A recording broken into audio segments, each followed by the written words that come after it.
Bismillahirrahmanirrahim. Assalamualaikum warahmatullahi wabarakatuh. Bismillah, alhamdulillah, wassalatu wassalamu ala rasulillah.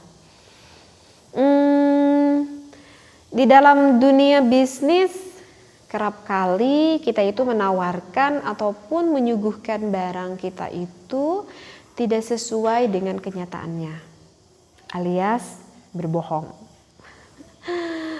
Apalagi sekarang kita mau menjelang puasa, biasanya alhamdulillah ya, berbisnis kita biasanya itu semakin melambung.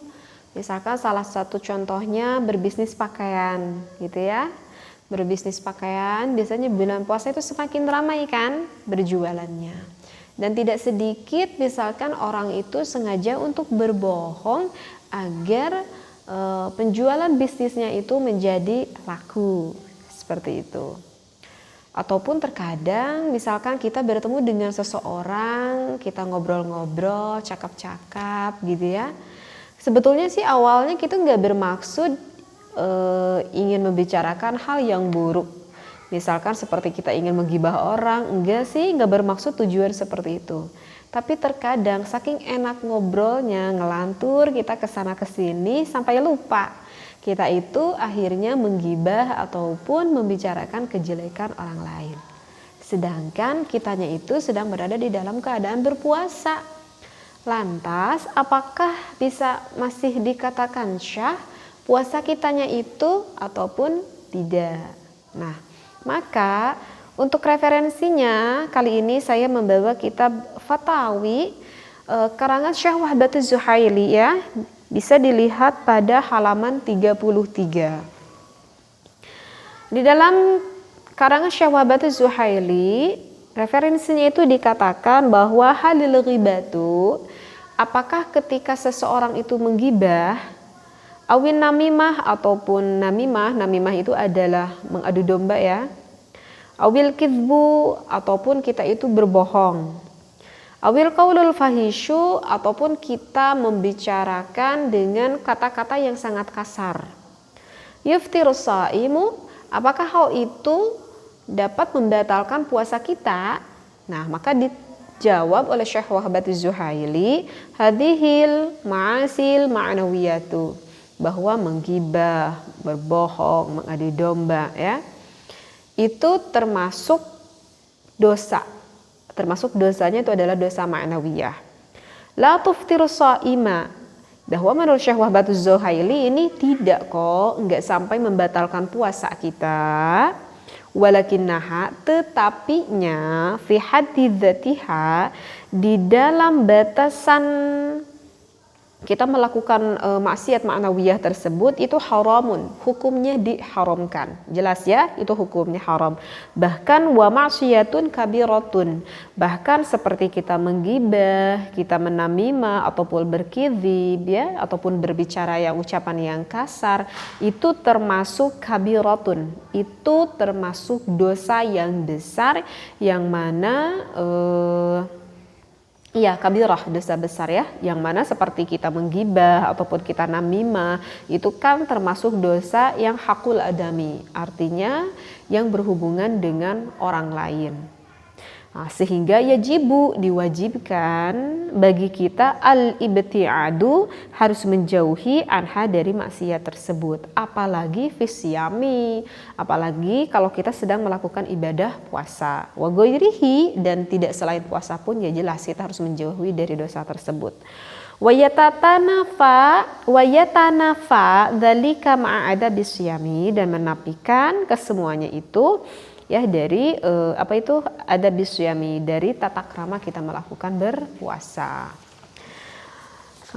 Dan ada satu lagi referensinya nih biar lebih jelas ya, biar semakin pintar kita, semakin luas gitu pandangannya. Saya ambil di dalam kitab Taqriratus Sadidah pada halaman 448.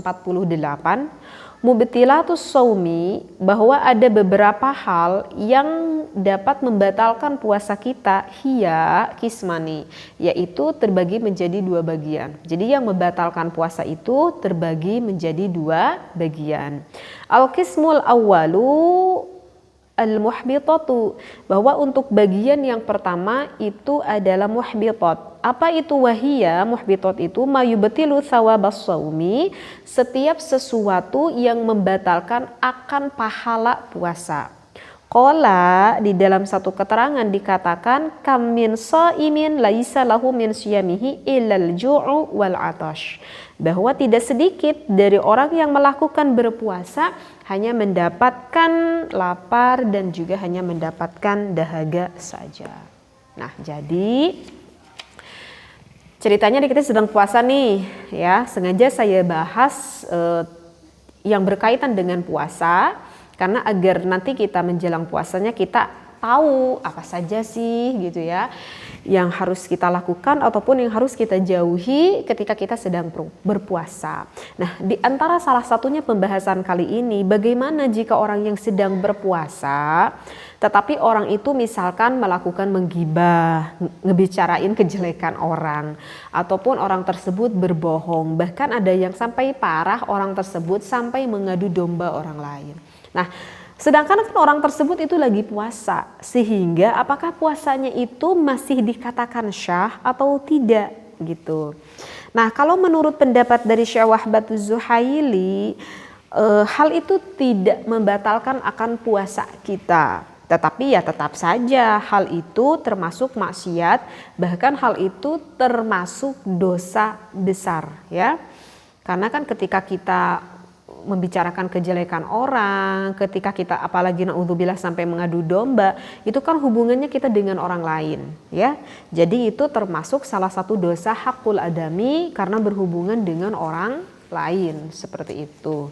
Dan diperjelas di dalam Taqriratus Sadidah bahwa yang membatalkan puasa itu terbagi menjadi dua. Yang mana yang pertama itu ada yang membatalkan akan pahala gitu ya. Jadi ada sah yang membatalkan akan kesahan puasa tersebut, dan yang satu lagi yang membatalkan akan pahala dari puasa tersebut.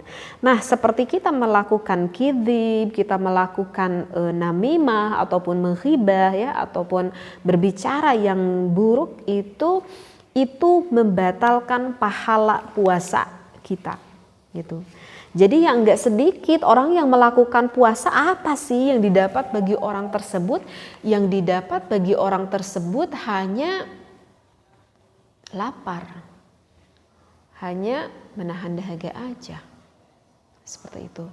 Kalau kita tafakuri ya, kalau kita pikir-pikir, kayaknya mubadir banget gitu ya. Misalkan kita ya udah sengaja masak buat sahur gitu ya. Kita sengaja bangun malam buat sahur gitu ya. Siang harinya kita sengaja menahan lapar perut kita. Kita sengaja menahan dari minum dari dahaga kita. Sampai kita buka maghrib, kata Allah, pada hari ini kamu tuh gak dapat apa-apa dari puasa kamu itu. Yang kamu dapatkan ya hanya laparmu itu. Ya hanya dahagamu itu, nggak ada yang lebih. Bahkan ketika kamu melakukan dosa itu, yang jelas kamu itu yang mendapatkan dosa besar. Karena kamu misalkan mengadu dombakan orang. Misalkan karena kamu sengaja memfitnah orang. Jadi kalau dipikir-pikir, kayaknya ibadah puasa kita itu mubazir banget gitu ya. Kalau memang benar-benar kita itu nggak bisa menjaga dari hal-hal yang dapat menggugurkan pahala puasa kita. Maka ya kalau itu masih ya tafakurilah sama diri kita masing-masing kali ya gitu. Jadi ya tafakur aja lah gitu bagi diri kita masing-masing. Ya kalau kita merasa lebar gitu ya akan ibadah kita, ya sebisa mungkin mulut kita itu ya dijaga. Jangan sampai kita berbohong, apalagi naudzubillah sampai kita mengadu domba orang lain gitu ya. Seperti itu. Nah, jadi mungkin udah bisa dipahami ya dari pertanyaan ini. Sebetulnya sih puasanya ya sah-sah aja.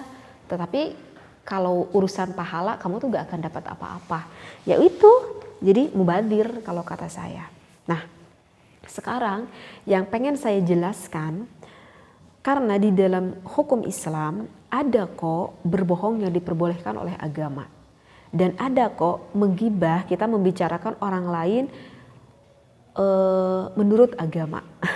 Nah ini yang ingin saya terangkan, orang muslim tuh harus tahu apa-apa saja sih menggibah ataupun kita melakukan berbohong untuk kepentingan agama ataupun yang diperbolehkan oleh agama seperti itu. Karena enggak semua yang berbohong itu mutlak dosa seperti itu. Nah, maka ingin sedikit saya bahas perihal itu. Baik, sekarang ada berbohong yang diperbolehkan oleh agama.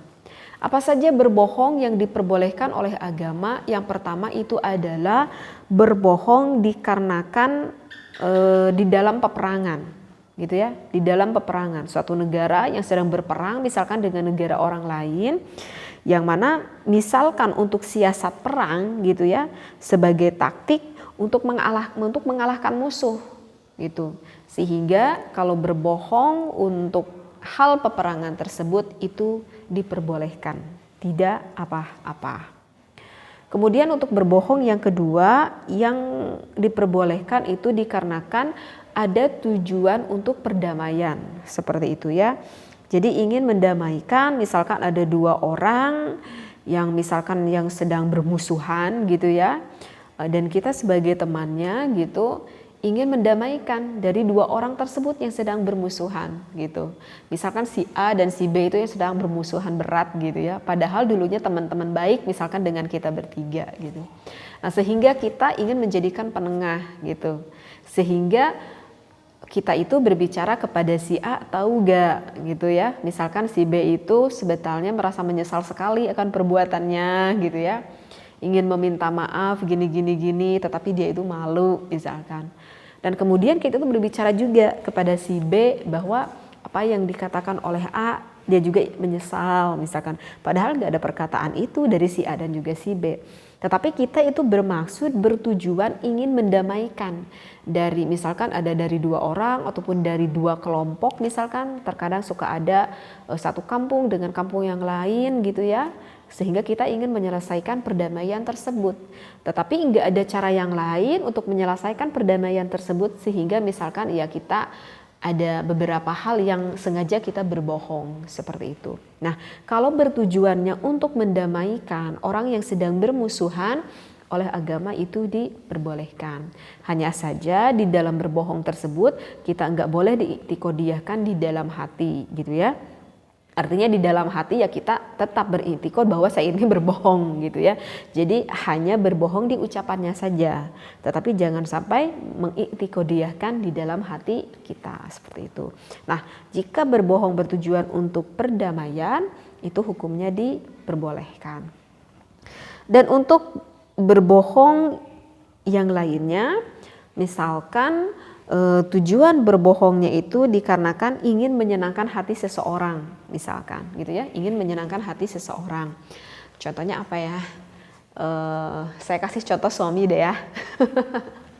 Misalkan suami yang berbohong gitu kepada istrinya, misalkan istrinya itu ingin memberikan sesuatu yang spesial gitu ya pada suaminya gitu. Misalkan suaminya lagi ulang tahun gitu ya.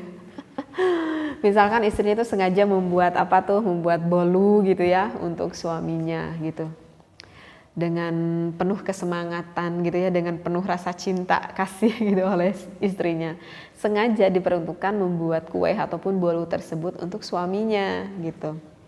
Ketika dimakan sama suaminya, misalkan suami itu gak senang sama masakan istrinya gitu. Ketika dimakan tuh rasanya itu aduh misalkan gak enak banget gitu. Kemudian istrinya itu berkata gitu pada suaminya dengan muka yang begitu sumringah gitu istrinya, gimana, enak gak gitu ya, enak gak yang misalkan, ini spesial aku buatkan karena kamu lagi ulang tahun misalkan. Kan ini momennya itu gak enak banget gitu ya, kalau misalkan suaminya bilang ini pasangan kamu gak enak banget gitu. Nanti yang tadinya istrinya yang udah seneng-seneng gitu hatinya gitu, nanti bisa-bisa ciut dengan perkataan suaminya gitu. Sehingga dengan bermaksud suaminya menyenangkan hati sang istrinya, sehingga sang suaminya berkata pada istrinya enak gitu ya. Padahal hatinya berkata enggak enak, misalkan seperti itu. Nah, jika bertujuan ingin melakukan hal tersebut, ingin menyenangkan hati seseorang, itu masih di dalam tahap diperbolehkan oleh agama, seperti itu. Nah, itu adalah beberapa contoh di dalam agama melakukan berbohong yang diperbolehkan. Ya, maka keterangan ini sih sebetulnya saya dibacakan ini menurut Syekh Ibnu Abdur di dalam kitab Tawdihul Aham, Bulughul Maram ini ya. Yang mana ini mengutip perkataannya itu dari Imam Nawawi ya. Jadi menurut Imam Nawawi bahwa bohong itu boleh dilakukan asalkan itu adalah salah satunya cara untuk mencapai suatu tujuan yang baik. Seperti itu. Jadi ada bermaksud untuk tujuan yang baik, seperti itu. Itu adalah beberapa salah satu contoh berbohong yang diperbolehkan oleh agama. Baik, sekarang menuju ke apa itu menggibah ya, ngomongin orang nih. Aduh, ini sulit banget nih. Nah, ada beberapa hal saya ambil referensi kitabnya di dalam Rihalah Ma'as-Siddiq. Ada 6 hal menggibah yang dibolehkan oleh agama. Ya, apa saja itu? Yang pertama itu menggibah itu bermaksud ataupun bertujuan. Saya nggak baca referensinya ya, karena kalau saya baca referensinya terlalu panjang gitu ya. Jadi saya baca langsung aja deh terjemahnya. Jadi yang pertama menggibah itu yang bertujuan untuk apa itu yang mengandung kezaliman gitu ya. Misalkan korban kezaliman orang lain ini kan boleh diadukan ya kepada pihak yang memiliki kekuasaan. Misalkan contohnya gini nih. Misalkan contohnya ada pencuri nih ke rumah kita gitu ya. Ada pencuri nih ke rumah kita. Misalkan kita pasang CCTV gitu ya. Ternyata si pencurinya itu nggak pakai tutup topeng sehingga kelihatan gitu ya mukanya. Ya, berarti kan otomatis kita membicarakan kejelekan tentang pencuri tersebut gitu. Kita kita kemudian melanjutkan gitu ya, memprosesi hukum ini misalkan ke polisi gitu ya ataupun ke hakim gitu. Kan otomatis kita kan melihat ataupun membeberkan akan kejahatan yang ia lakukan, dan hal itu kan keburukan. Berarti kita membicarakan keburukan orang lain yang memang sengaja ingin menzalimi kita, yang ingin merampas harta kita, seperti itu. Nah, itu tidak apa-apa seperti itu ya. Jadi kita membicarakan kejelekan orang lain ya dikarenakan orang tersebut melakukan kezaliman kepada kita ya, sehingga kita membicarakan kepada yang berkuasa untuk membereskan ataupun menuntaskan kasus tersebut. Ya misalkan ke polisi gitu ya. Kalau misalkan nanti ke pengadilan kita berbicara kepada hakim misalkan. Nah, itu tidak apa-apa kan seperti itu. Nah, itu adalah ghibah yang pertama yang diperbolehkan oleh agama. Untuk yang kedua itu adalah sengaja kita itu menggibah, misalkan mengubah kemungkinan dengan meminta bantuan gitu ya. Misalkan contoh gini nih. Misalkan nih contohnya gini, gimana ya contohnya ya? Misalkan kita tuh punya tetangga gitu ya, rumah kita itu berdempetan banget misalkan rumah kontrakan gitu biasanya kan berdempetan ya dari satu rumah ke satu rumah, sehingga karena rumahnya berdempetan banget gitu ya karena kontrakan, sehingga kita tuh sering dengar gitu tiap hari, aduh kenapa ya tetangga kita itu sering berteriak seperti orang yang lagi kesakitan gitu, karena ini jelas kedenger banget gitu. Dan akhirnya tuh penasaran kita itu misalkan keluar rumah gitu apa itu noong gitunya di nu kaca teh orang teh noong ningali gitu di nu kaca, aduh itu ternyata tetangga kita itu sedang dipukuli misalkan oleh suaminya gitu ya, itu sedang dipukuli oleh suaminya gitu. Karena kita tetangganya, kita itu misalkan sering dengar perlakuan yang dilakukan oleh suami tersebut terhadap seorang perempuan tetangga kita itu. Nah, dan emang benar kita itu lihat misalkan di jendela gitu ya. Memang sih itu rumah tangga orang, itu urusan orang lain gitu ya, bukan urusan kita. Tetapi kalau misalkan kita diam kan itu bisa membahayakan bagi fisik perempuan tetangga kita itu. Maka dengan bertujuan kita ingin ingin meminta bantuan lah kepada orang lain, tapi kita nggak bisa menyelesaikan permasalahan yang dialami oleh tetangga kita itu gitu. Maka kita itu tidak apa-apa meminta bantuan kepada orang lain ya, karena kalau dibiarkan bisa saja kan terjadi hal yang tidak diinginkan seperti itu. Maka kita tuh nggak apa-apa gitu ya, udah barang tentu kan kita misalkan membantu bantuan kepada orang lain, kita harus berpikir dulu kira-kira tepatnya itu meminta bantuan tuh kepada siapa gitu ya, yang bisa menyelesaikan permasalahan akan tetangga kita itu, seperti itu. Karena kan terkadang bagi perempuan juga yang terkena perlakuan KDRT tersebut, tidak semua perempuan itu berani untuk mengungkapkan apa permasalahan yang sedang terjadi di dalam keluarganya, seperti itu. Kebanyakan ya orang menutup-nutupi apa yang dilakukan oleh suaminya gitu. Tapi kalau misalkan terus-menerus kan itu kan nanti bisa membahayakan akan fisik seorang perempuan tersebut. Maka kita itu nggak apa-apa, misalkan mencari bantuan kepada orang lain, seperti itu. Kan ketika kita meminta bantuan kepada orang lain, kan otomatis kita menceritakan keburukan apa yang dilakukan oleh laki-laki tersebut terhadap istrinya kan. Nah, berarti kan kita sama lagi menggibah, lagi membicarakan kejelekannya laki-laki tersebut. Nah, itu nggak apa-apa seperti itu. Karena kan itu kalau dibiarin kan nanti bisa bahaya juga. Nah, itu adalah salah satu contohnya deh ya gitu. Kemudian menggibah yang ketiga yang diperbolehkan itu adalah yang bertujuan ingin meminta fatwa, seperti itu. Contohnya apa lagi ya karena ingin meminta fatwa? Misalnya gini nih, contohnya itu misalkan dalam kasus rumah tangga. Misalkan ada seorang istri yang pengen minta cerai sama suaminya gitu ya. Nah, sehingga istri tersebut datang nih ke pengadilan gitu ya. Pak Hakim, saya tuh udah pengen cerai sama suami saya gitu kan. Gak mungkin kan di dalam suatu perceraian itu gak ada alasan sama sekali. Pasti dia ada alasannya ya. Gak mungkin deh pengen cerai ujuk-ujuk gitu kan. Ya pasti ada alasannya kan. Sehingga ditanyakan sama Pak Hakim, kenapa kamu Teneng pengen cerai sama suami kamu gitu kan. Berarti kan otomatis nanti si istrinya itu menceritakan, membeberkan apa saja yang sering terjadi di dalam rumah tangganya tersebut. Mungkin istrinya tersebut menceritakan kepada hakim bahwa perilaku suaminya seperti ini, begini, dan mungkin saja yang diceritakan oleh istrinya tersebut ada beberapa hal yang bersifat buruk lah gitu. Berarti kan ini sedang membicarakan kejelekan suaminya kan, seperti itu, ataupun ketidaknyamanan di dalam rumah tangga tersebut, seperti itu.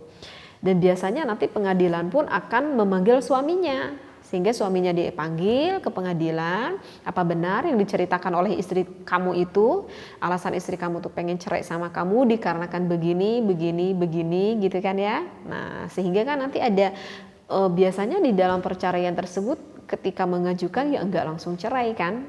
Biasanya dikumpulkan dulu antara istri dan juga suaminya sehingga nanti ada penengah ya di dalam pengadilan tersebut, sehingga penengah tersebut biasanya akan memberikan masukan atau memberikan fatwa-fatwa yang kira-kira dibutuhkan bagi pasangan suami istri tersebut. Nah, di dalam hal itu kan mungkin saja seorang suami ataupun seorang istri membeberkan kekurangan ataupun apapun itu alasannya lah, bisa dikatakan kejelekan yang dimiliki oleh sang istri ataupun suami tersebut. Seperti itu. Kan itu salah satu dari ghibah. Nah, tetapi karena ingin bermaksud bertujuan menyelesaikan gitu ya, sehingga membutuhkan fatwa tersebut, yaitu tidak apa-apa, seperti itu ya. Baik, untuk selanjutnya itu adalah diperbolehkan kita menggibah dengan tujuan mengingatkan kaum muslimin dari keburukan dan juga sebagai nasihat. Misalkan kita dicontoh bahkan di Al-Quran itu dengan jelas banget gitu ya. Ada di sana menceritakan tentang Fir'aun gitu ya. Dan kita udah tahu kan siapa Fir'aun. Kemudian di dalam Al-Quran tersebut menceritakan tentang Abu Jahal, menceritakan tentang Abu Lahab gitu ya. Ataupun di dalam riwayat-riwayat yang lain kita menceritakan bagaimana Raja Namrud gitu ya. Bagaimana akhirnya nasibnya Qorin gitu ya. Korun maksud saya. Nah, itu Bahkan di dalam Al-Quran tersebut sampai ditulis namanya gitu kan. Abu Lahab, sampai ada kan di dalam surat Al-Lahab, itu kan sedang menceritakan bagaimana kelakuan Abu Lahab dan juga istrinya. Bahkan sampai ada kan tertera di Al-Quran. Nah itu sebetulnya tidak apa-apa, karena itu ingin bermaksud tujuan kita mencari ilmu, bermaksud tujuan kita untuk menasehati, agar jangan sampai kita berperilaku seperti orang-orang zalim, diantaranya adalah contohnya misalkan Abu Lahab gitu ya, ataupun Fir'aun misalkan yang menyekutukan Tuhan seperti itu. Karena kita itu membicarakan kejelekan orang-orang tersebut. Nah kalau ingin bertujuan untuk menasehati sebagai contoh bagi kita, oleh agama itu diperbolehkan, tidak apa-apa. Untuk yang kelima adalah diperbolehkan kita menggibah dengan tujuan misalkan menjelaskan perbuatan fasik ataupun perbuatan bid'ah secara terang-terangan gitu ya. Jadi misalkan ada orang lain yang terang-terangan melakukan kezoliman gitu. Misalkan terhadap masyarakat gitu ya. Misalkan di jalan anu misalkan sekarang udah nggak aman kalau kita keluar jam tengah malam misalkan, karena di sana banyak sekali begal gitu ya. Nah sehingga dipublikasikan kejahatan tersebut, itu nggak apa-apa, agar nanti masyarakat kita itu semakin berhati-hati. Oh jadi kalau kita melewati jalan itu nggak boleh terlalu malam ya, karena jalan itu sepi dan suka banyak begal. Nah misalkan sekarang apalagi sosmed gitu ya, diberitakan kejahatan-kejahatan tersebut. Misalkan ini adalah orang-orang sindikat narkoba gitu ya. Ini adalah wajah-wajah orang-orang sindikat penculikan anak misalkan gitu ya, yang udah ditangkap tapi kabur misalkan dari kantor polisinya gitu. Nah itu nggak apa-apa,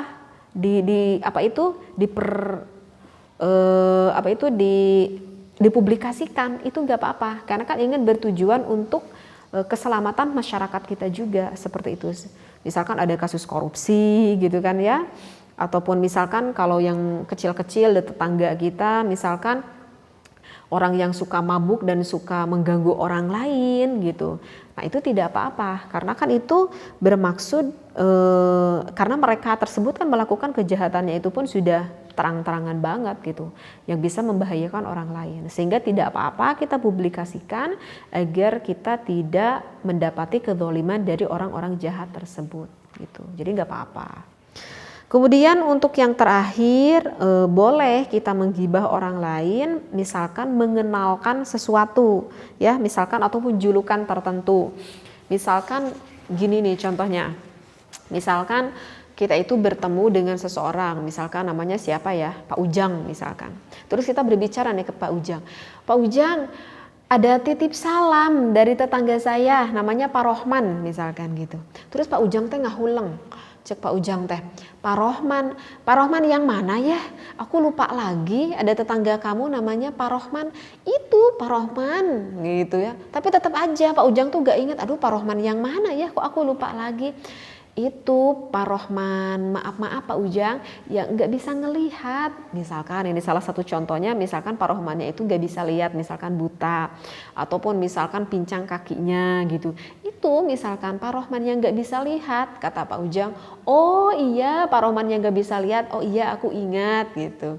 Ya waalaikumsalam misalkan gitu kata Pak Ujang.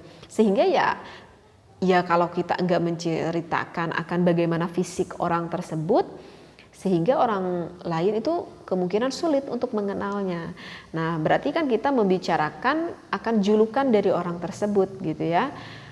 Artinya ya bisa dikatakan mungkin itu membicarakan akan kelemahan apa yang dimiliki oleh orang lain kan. Nah, kalau tujuannya seperti itu ya tidak apa-apa. Toh kita juga membicarakan hal itu tidak bermaksud ingin menghina orang itu, kecuali kalau kita sengaja bilang pada orang itu si buta misalkan, ataupun si pincang gitu, dengan kita mengejek atau menghina orang tersebut, itu udah beda lagi kan kita nggak bermaksud untuk bertujuan menghinakan kan gitu, seperti itu. Jadi bisa dipahami ya.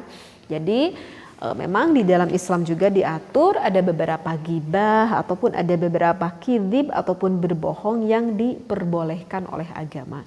Jadi kalau kita semata-mata membicarakan orang lain hanya dengan biasanya, kalau kita membicarakan orang lain itu adalah salah satu sifat di dalam hati kita.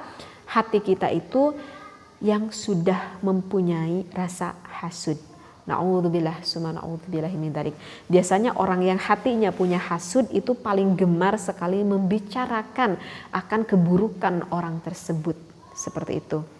Kita misalkan punya tetangga orangnya, misalkan kita punya warung, tetangga kita punya warung, misalkan contohnya warung tetangga kita lebih laku dan warung kita itu kurang laku, seperti itu. Sebetulnya orang tersebut nggak mempunyai kejelekan kepada kita, tetapi udah dasarnya hasud aja di dalam hati kita kepada orang tersebut karena kita merasa syirik, orang tersebut lebih maju misalkan secara ekonomi daripada kita.